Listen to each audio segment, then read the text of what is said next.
प्रथम वंशावली अध्याय 2।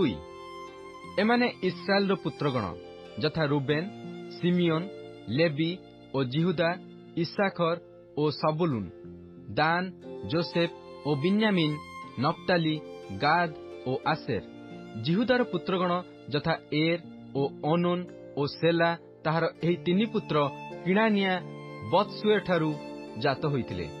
जिहुदार ज्येष्ठ पुत्र एर सदाप्रभुଙ୍କ दृष्टि दुष्ट थिला, एणु से ताहाकु संहार कले। पुणी जिहुदार पुत्रवधू तामर ताहार औरसरे पेरस और सेरहकु प्रसव कला। जिहुदार सर्वसुधा 5 पुत्र थिले। पेरसर संतान हिस्रोन और हामुल। पुणी सेरहर संतान सिमरी और एथन और हेमन और कलकोल और देग, सर्वसुधा 5 जन। कमर पुत्र आखर इस्राएल दुखदायक थिला। से वर्जित द्रव्य विषय सत्य लंघन करथिला। पुणी एथन पुत्र असरिया आउ हिस्रोन औरसजात पुत्र जिरहमेल और गम और कालुबाय। पुणी गम अबिनादब को जात कला। पुणी अबिनादब जिहुदा संतान गणर अधिपति नहसोन को जात कला। आउ नहसोन सलमा को जात कला और सलमा बोअज को जात कला। बोअज ओबेद को जात कला। ओबेद जिसी की जात कला। पुणी जिसी अपना ज्येष्ठ इलियाब को और द्वितीय अबिनादब को और तृतीय सम को, चतुर्थ नथनेल को, पंचम हृदय को, षष्ठ ओत्सम को, सप्तम दाऊद को जात कला। पुणी सरुया और अबिगल सेमानकर भगिनी थिले। आउ अबिषय और जोयाब और असाहेल ए 3 सरुयार पुत्र। पुणी अबिगल अमासा को जात कला। एही अमासार पिता इस्माएलिय जेथर थिला। आउ हिस्रोनर पुत्र कालेब अपना भाज्या असुबार औरसरे और जिरियोतर औरसरे संतान गण जात कला। जेसर ओ सोबब ओ अर्दोन एमाने असुबार पुत्र। पुणी असुबा मलाउतारे कालेब इफ्राता को विवाह कला। से हुर को प्रसव कला। पुणी हुर उरी की जात कला और उरी बश्चलेल को जात कला। एथि उतारे हिस्रोन गिलियद्र पिता माखीर कन्यार सहवास कला। से आपणर 60 वर्ष बयस से स्त्री की विवाह करथिला। तहिरे से स्त्री ताहार औरसरे सगुब को प्रसव कला। सगुब जायर को जात कला। ताहार गिलियद देशरे 23 नगर थिला। आउ गसूर और अराम जायर ग्राम सबू सेमानक हस्तरु हरण कले। तहि संगे कनात और तहिर ग्राम प्रभृति 60 नगर नेले। ए समस्ते गिलियद्र पिता माखीर संतान थिले।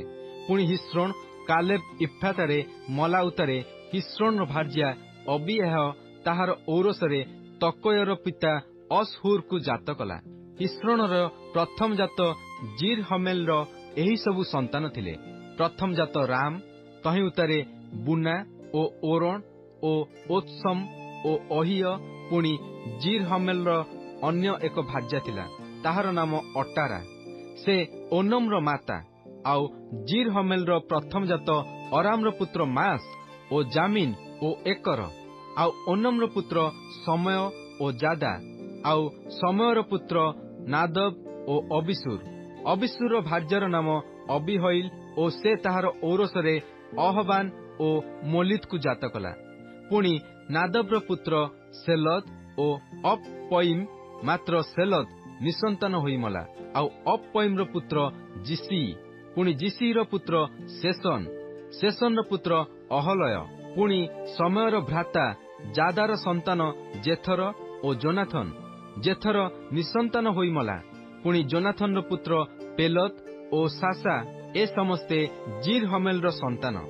शेषन पुत्र नथिले, केवल कन्या थिले। पुणी शेषन जणे मिश्रीय दास थिला, ताहार नाम जारहा। आउ शेषन अपना दास जारहा संगे अपना कन्या को विवाह देला। तहु से ताहार औरसरे अतय को जात कला। पुणी अतय नाथन को जात कला ओ नाथन साबत को जात कला। साबत इफलल को जात कला ओ इफलल ओबेद को जात कला। ओबेद जेहू को जात कला ओ जेहू असर्य को जात कला। पुणी असर्य हेलस को जात कला ओ हेलस इलियासा को जात कला। पुणी इलियासा शिसमय को जात कला ओ शिसमय सलुम को जात कला। सलुम जिकमिय को जात कला और जिकमिय इलिसामा को जात कला। जिरहमेल भ्राता କାଲେବ୍ର ପୁତ୍ରଗଣ ତାହାର ଜ୍ୟେଷ୍ଠ ପୁତ୍ର ମେସା ସିଫ୍ର ପିତା ଥିଲା। ପୁଣି ହିବ୍ରନର ପିତା ମାରେସାର ପୁତ୍ରଗଣ। ଆଉ ହିବ୍ରନର ପୁତ୍ର କୋରହ ଓ ତପୁହ ଓ ରେକମ ସେମା। ପୁଣି ସେମା ଜର୍କିୟମର ପିତା ରହମକୁ ଜାତ କଲା ଓ ରେକମ ସମୟକୁ ଜାତ କଲା। ଆଉ ସମୟର ପୁତ୍ର ମାୟୋନ ବୈତସୁରର ପିତା ଥିଲା। ପୁଣି କାଲେବ୍ର ଉପପତ୍ନୀ ଅଇଫା ହାରଣକୁ ଓ ମୋତ୍ସାକୁ ଓ ଗାସେସକୁ ଜାତ କଲା।